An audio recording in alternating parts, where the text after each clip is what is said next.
विविध भारती पुणे ठळक बातम्या. मुख्यमंत्री लाडकी बहीण योजनेच्या घोषणेनंतर पुणे टपाल विभागात 1 जुलै ते 10 ऑगस्ट दरम्यान 41,225 महिलांची बचत खाती उघडली आहेत. या योजनेसाठी लाभार्थी महिलांचं बँक खातं असणं आवश्यक आहे. पुणे टपाल विभागाअंतर्गत पुणे, सातारा, सोलापूर आणि अहमदनगर या जिल्ह्यांचा समावेश होतो.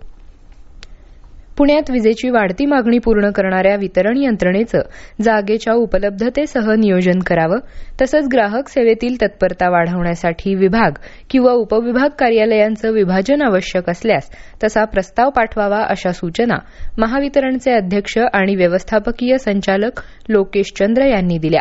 गणेशखिंड भागातील प्रकाश भवन परिसरात महावितरणच्या विद्युत वाहन चार्जिंग स्टेशनला छतावरच्या 60 किलोवॅटच्या सौर ऊर्जा प्रकल्पाद्वारे वीज पुरवठा करण्यात येत आहे.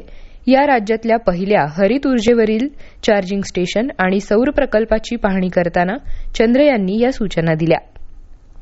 पिंपरी चिंचवड महापालिकेच्या शिक्षण विभागाच्या वतीनं संवाद सत्राचं आयोजन करण्यात आलं होतं. महापालिका शाळांमध्ये राबवल्या जाणाऱ्या योजना आणि उपक्रमांचा आढावा या सत्रात घेण्यात आला.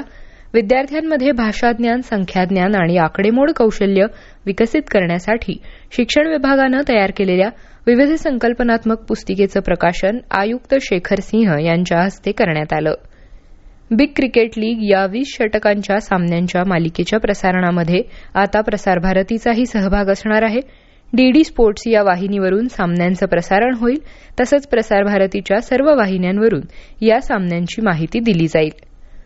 नागपुरात सुरू असलेल्या राज्य मानांकन टेबल टेनिस स्पर्धेत पुण्याच्या खेळाडूंची विजयी घोडदौड कायम आहे.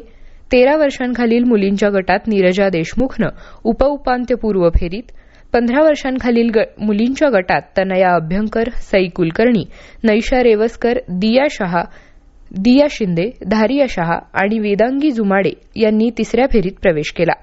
या होत्या आतापर्यंतच्या ठळक बातम्या. यानंतरच्या ठळक बातम्या सकाळी 11:58 वाजून